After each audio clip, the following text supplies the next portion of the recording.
za kabiri, ingoma za kabiri ibice ni bitanu. Turasoma duhereye ku murongo wa 12. Ingoma za kabiri, abatamenyereza Bibiliya ari imbere y'abami. Ingoma za kabiri ni ibice bitanu. Turasoma duhereye ku murongo wa 12 turarangiza uwa 14. Hanyuma turaza gusoma muri Zaburi ya 33 n'umurongo wa 3 wonyine. Abahabonye dusome mu izina rya Yesu. Turahabona ingoma za kabiri ni 5 n'umurongo wa 12. Kandi n'Abalewi b'abaririmbyi bose, Asafu na Hemani na Yedutani n'abahungu babo na bene wabo, bari bambaye ibitare byiza, bafite ibyuma bivuga na neberu n'inanga, bahagaze iruhande rw'icotero rw'iburasirazuba. Bari kumwe n'abatambyi 120 bavuza amakondera 13. Ubwo abavuzaga amakondera n'abaririmbaga bahuzaga amajwi, bumvikanishije ijwi rihuye, bahimbaza bashima Uwiteka, kandi barangurura amajwi yabo n'amakondera n'ibyuma bivuga n'ibintu bicurangwa, bahimbaza Uwiteka bati, Uwiteka ni mwiza, kandi imbabazi ze zihoraho iteka ryose. Nuko muri uwo mwanya inzu ihera ko yuzura igicu, ariyo nzu y'Uwiteka, bituma abatambyi batakibasha guhagarara ngo bakore kubw'igicu, kuko icyubahiro cy'Uwiteka cyuzuye inzu y'Imana. Ni ijambo ry'Imana. Reka dusome Zaburi 33. Turasoma duhereye ku murongo wa 3 wonyine. Zaburi 33 umurongo wa 3. Muririmbire indirimbo nshya, ucurangishe inanga ubwenge, wivugishe ijwi rirenga. Amen. Turashima Imana ko Imana itugiriye neza muri uno mugoroba. Mu by'ukuri turishimye, dushimira ubuyobozi, umushumba w'itorero nabo bakorana, batwemereye kugira ngo uyu mwanya tuzaba duhagaze muri ano materaniro. Data wo mu ijuru abaha umugisha mwinshi. Ubundi kandi ndishimye kubana n'abashumba, nagaza mbabona kiri mutoya cyane. Ndibuka mu 2010, ngira ngo 2010 nigaga hano mu wa mbere, ngira ngo nimba atari wa kabiri kuri kaminuza. Mzee hano mu 2010 nari mpanze Gisenyi, niho nari ntuye. Araza mu ivugabutumwa, ahageze ni ibingi bazakora. Hanyuma habaye igitaramo gikomeye, yari ari kumwe n'undi mukobwa nibaga izina rye, Aline. Araririmba cyane, abantu barafashwa, havamo indimi nyinshi. Noneho abwira abantu ngo baceceke, ngo be kuvuga ku ndimi, ngo kuko ngo ntawe uzimurusha. Mu materaniro yari ari aho ngaho, baraceceka. Abahamagara abakobwa ngo nibahaguruke babyine.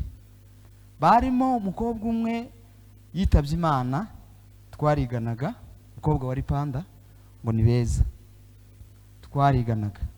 Aratambuka arimo kubyina. Uwo munsi niho neretswe. Haleluya. Nderekwa. Nerekwa uwo mukobwa twagaza twigana, ariko atagira diplome. Noneho ngo atambuke gutya, mbona diplome hejuru ku mutwe. Ngo tugere muri auditoire mu gitondo ku wa mbere, ndamubwira ngo nataha aze kumbwira. Kibabaje ni ukuvuga ibintu rimwe na rimwe umuntu witabye Imana, ariko ndi hano ko ndavuga ukuri kw'ijambo ry'Imana kandi ukuri kose. Noneho ndamubwira nse ugira diplome atase kubera iki ko nabonye cyagiye murimo mubyina nkabona diplome ku mutwe ati nda diplome ngira nzaniga ariko nzakora candidat libre nyuma yaho mubwira n'amanota azabona aratsinda. Bwana sifiwe. Namubonye ambita mbikurura. Haleluya. Ariko ga birashoboka kuko ari uwo munsi neretswe ariko si. Haleluya. Uyu munsi cyangwa se uyu mugoroba turaganira imbaraga ziva mu ndirimbo zo kuramya Imana no gushima Imana. Ndashimira Yomba niwe watangiye kumpamagara, hanyuma twaje kuvugana n'umushumba. Nyuma yaho haje kuboneka impamvu zishobora gutuma ntaza, nyuma nza gusenga Imana biza gukunda. Haleluya. Data wo mu ijuru ahabwa icyubahiro. Nabibwiye bamwe muri mwebwe sinshaka kubavuga kugira ngo badusabire, hari inzitizi, ariko Data wo mu ijuru ahabwa icyubahiro. Icyo nshaka kuvuga, ndavuga umwanya muto cyangwa se munini. Nanjye ndakoreshwa n'umwuka siko bimeze, ariko ndasigira umuvuga butumwa umwanya. Ndavuga ijambo rivuga ngo imbaraga ziva mu ndirimbo zo kuramya no guhimbaza. Tugira ikibazo iyo abantu bamaze kuririmba, hari abaza bakuramo ko bemeje abantu, hari abaza bakuramo ko babize ibyuya, hari abaza bakuramo ko ngo hari ikintu cyabaye, ariko babaza n'icyo kintu kikabura.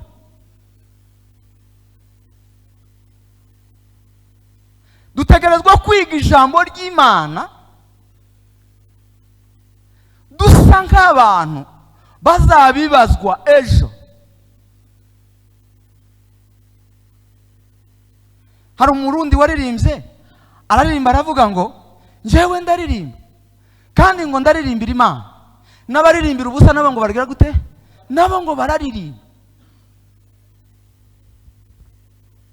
Ntabwo tugomba kuririmba ngo bishiriraho gusa, ngo hajya mwitwa ngo hozana tuyikomera amashyi gusa, kibihagije. Yego amashyi ni ngombwa, babaguriye n'amazi, wenda bashobora no kubagurira uniforme n'ibindi, ariko ntibigomba kugarukira aho ngaho. Tugira gutya. Haleluya. Oya, ntabwo bigomba kugarukira aho ngaho, aho ni hatoya. Bibiliya izivuga ngo benshi nibamara kugera imbere y'Imana cyangwa se imbere y'Umwami Yesu, bazavuga ngo twakoraga ibi n'ibi. Azababwira ngo burya mwakoraga kwari ukunezeza abantu, kwari ukunezeza umushumba. Tupepe Bwana Yesu. Haleluya. Oya sivyo, yego umushumba agomba kunezerwa, ariko ntibigomba kugarukira aho ngaho, kwa sababu tuna nchi. Semeni haleluya. Dufite igihugu. Nyuma y'izi ndirimbo hari indi korali tuzabanamo n'abera bose. Aya magambo twasomye, Salomo ni inkuru ndende, ngo amaze kubaka urusengero rw'Imana. Haleluya. Ibintu byose ngo amaze kubitunganya byose, ngo ahamagara Abasafu n'abandi twasomye hano, ngo bari kumwe n'imiryango ya, barahagarara bose ngo baba baririmbye, ngo batangira kuririmba. Amen. Bararirimba. Wastahili wewe Bwana, wastahili wewe Bwana, wastahili wastahili wewe Bwana, upokea utukufu. Ngo bakimara kuririmba semeni haleluya, igicu niko twasomye ngo gihita kimanukira urusengero ngo kirakwi. Iyo bavuga haleluya ni Imana, muvuge ngo Imana, muvuge ngo Imana, Imana. Imbaraga ziva mu ndirimbo, nuko hagomba kubaho presence y'Imana. Tugere haleluya. Kitu cha mbere,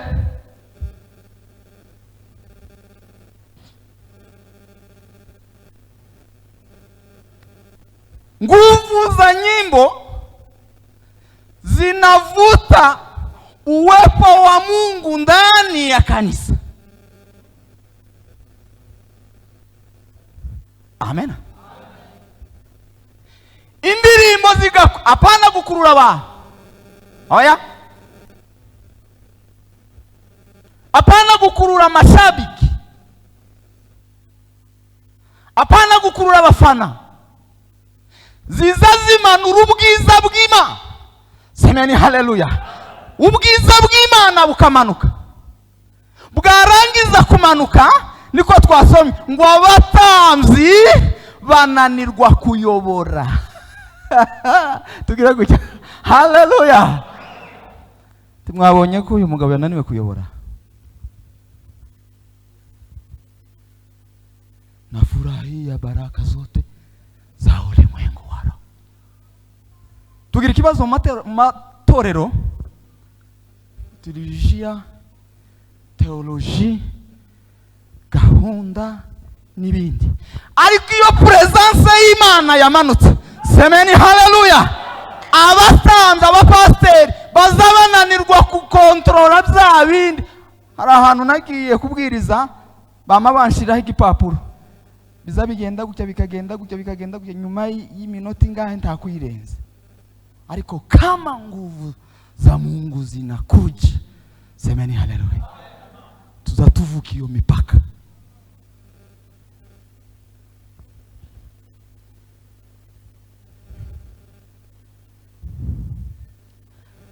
Haleluya. Nyuma yaho ubwiza bw'Imana ngo bumaze kumanuka, titwogira gutya haleluya. Imana yonyine ngo irazitanga amasezerano. Usomye ingoma za 2:7 no 14, Imana ngo iravuga ngo semeni haleluya, ngo ndirahiye abantu bazaza bagashaka mu maso hanjye, semeni haleluya, kandi bakaza muri uru rusengero, ngo nzabakiza, ngo mbakirize n'igihugu. Kwa sababu ya nini? Nuko imbaraga zima zamanukiye mu rusengero, Imana igatanga amasezerano. Birababaje abantu kuririmba bagatahira amashi. Birababaje kubwiriza umuntu agatahana amafaranga transport, ariko Imana ntiyandike. Tugireho haleluya. Ijambo rya kabiri, mumbabarire,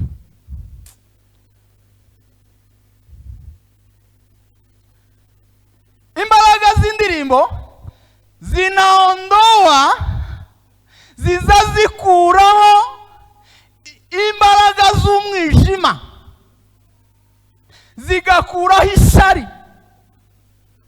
Somye ijambo ry'Imana mu gitabo cya Samweli ibice 16 ngira ngo usanga ngo Dawudi, haleluya, mwene Yesayi, Sawuli ngo iyo imbaraga z'umwijima zamufataga ngo agasaragurika, ngo bageze bahamagara Dawudi bakamubwira ngo ngaho heba nkuririmba ucuranga.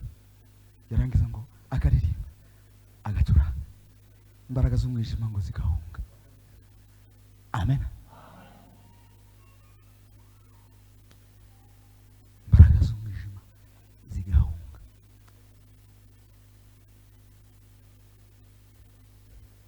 Imbaraga ziva mu ndirimbo zo kuramya no guhimbaza, nuko ziruka imbaraga z'umwijima.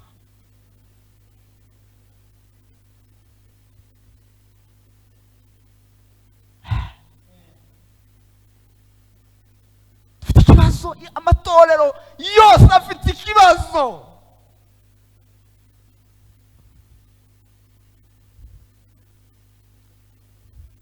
Undi kubera iki Dawudi yaririmbaga imbaraga z'umwijima zigahunga?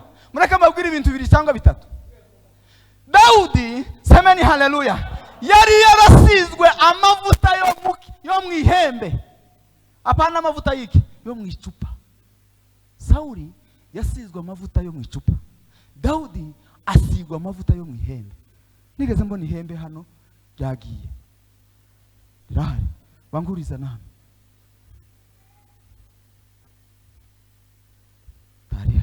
Rirahari sawa.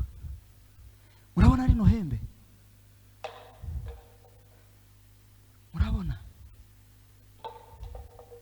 rishobora kumeneka, ariko nibazana icupa,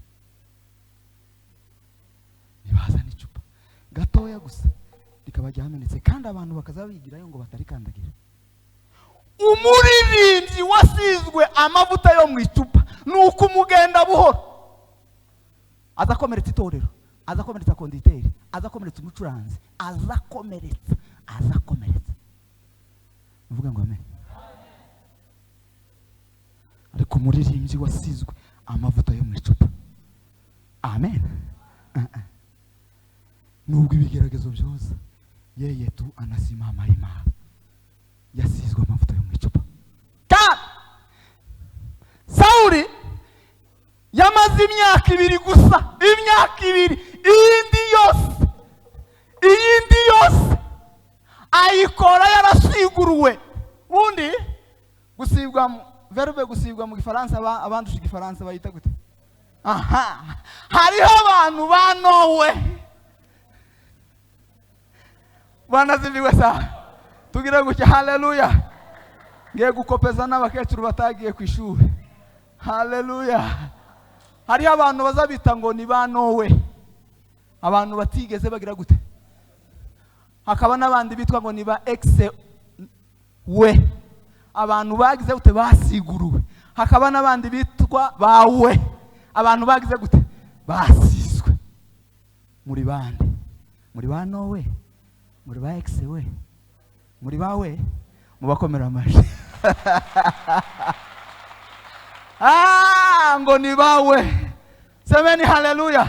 Iyo umuririmbyi ari we wasizwe n'Imana, semeni haleluya, uko byagenda kose, uko aririmbye hagomba kuba akantu gasha mu itorero.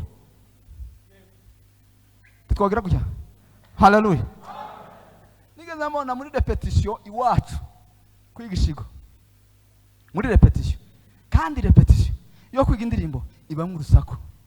Abantu babaye abaririmbyi, njyewe nabaye konditeri, nduhemba perezida, mpimba indirimbo. None umunsi umwe muzantumire ngira indirimbo nasoye kera,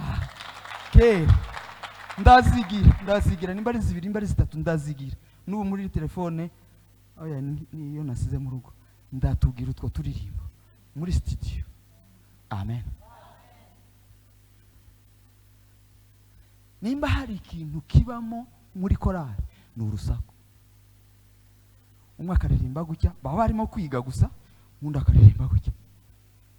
No, barimo barepetesha. Umuhungu umwe wacu nama mbona arunamye atangiye kwandika amandiko. Ese uyu nguyu kera yanditse amandiko gutiwe? Titwagira gutya, haleluya. Nukubera yarahamagawe ngo arangiza arasigwa, iwe hajali na sauti, karumva indirimbo, karumva tenzi za rohoni. Semeni haleluya. Yego.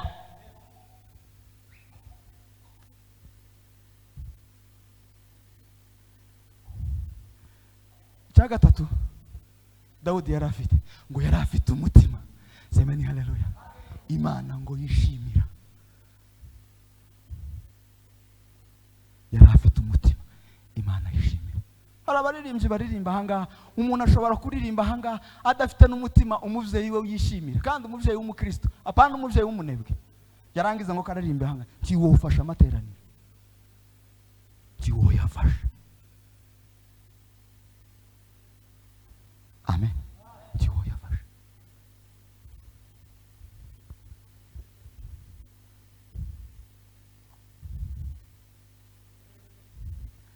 Jambo rya gatatu, imbaraga zivamo mu kuririmba. N'indirimbo zibanjirijwe n'iki? N'amasengesho. Amen. Indirimbo zibanzirizwa n'amasengesho. Paulo na Sila ngo bamaze ngo kwirukana dayimoni, ngo wari uri muri urya mugore nimba ari umukobwa, ngo bagaza wungurukira basebuje, ngo bamaze kumwirukana, ngo abantu ngo bararakara cyane, ngo kuko yagaza bazanira ngo ibiguzi, bamaze kurakara ngo wakamushika barabafata ngo babata muri gereza. Bibiliya yanjye yarambwiye, semeni haleluya, ngo babashize mu cyumba, katika chumba cha ndani. Abantu babaye muri prison hano, abagabo ngo bagezeyo, Jesse ndagirayo.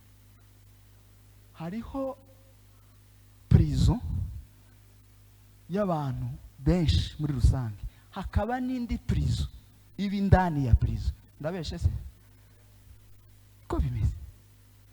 Iyo bagufashe wakoze amakosa, baza bagushira muri prison, wongera kandi gukora amakosa muri prison, bakongera kandi bakagufunga.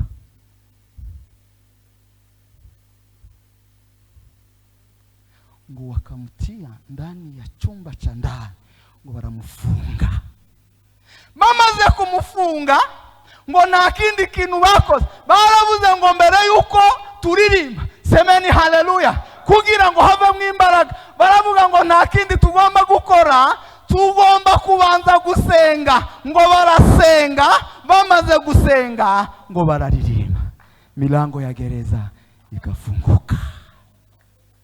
Indirimbo zose zitabanjirijwe n'amasengesho tizofungura imiryango. Uko mubona hano haba hari abantu bategerejwe kugira ngo muririmbe.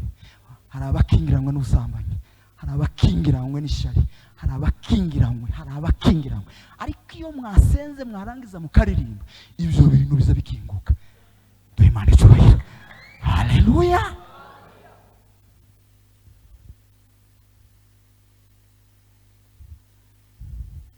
Nari kuvuga icya kane ndarangije kubera umwanya, ariko nagira ngo mbabwire, indirimbo zibanjirijwe na masengesho zigira imbaraga. Amandiko yanjye ya mbere, nandika amandiko yanjye ya mbere, nayandikiye igikongoro. Nari ndi mu masengesho, ndi muri shambure, numva indirimbo y'uyu mukobwa w'i Burundi uririmba akavuga ngo izaduhemba iyo Mana, izaduhemba nitwakora neza, izaduhemba nitwiyangana gukorera, izaduhemba, izaduhemba iyo Mana, izaduhemba nitwakora neza, izaduhemba nitwiyangana gukorera Imana, izaduhemba. Ndi muri shambure ndavibura, ngaza numva sinzi uko nabaye, nagaza mpinga amandiko. Uko mubona nagaza mpinga amandiko,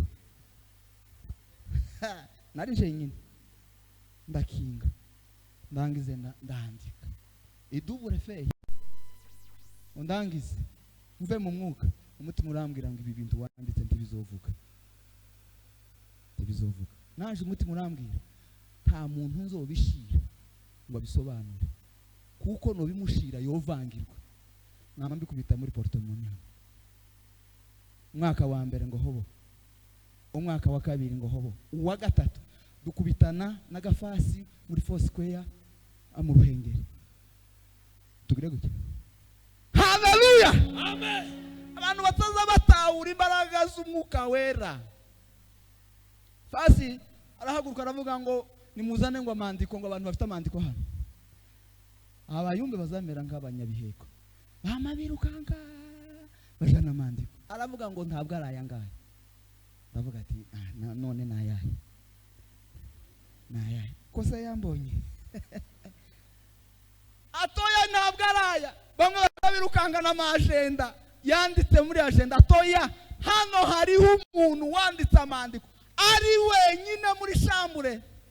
Ndavuga ati aba muri shambure se si benshi, sinyajana. Sinyajana. Nije kuzana ibintu by'ibipfu hanyuma bambwire ngo ibindi bivuga. Aravuga ngo uwo muntu yararimo gutegera radio. Semeni haleluya. Amen. Ndavuga ngo noneho nimbaruko namanyajana. Ngo nje kumushika arambwira ngo wari watindike. Amen. Amen. Muzi ibyo byavuze. Muzombwire ndije nyine. Semeni haleluya. Haleluya. Indirimbo zibanzirizwe n'amasengesho zina faida, zina nguvu. Bango turana. Mushumba na hago. Mani wa mugisha.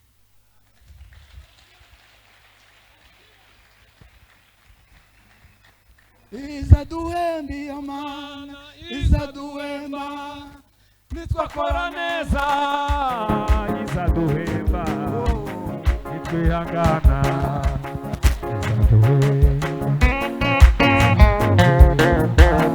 izaduhemba, izaduhemba iyo mana izaduhemba, twakora neza izaduhemba, twihangana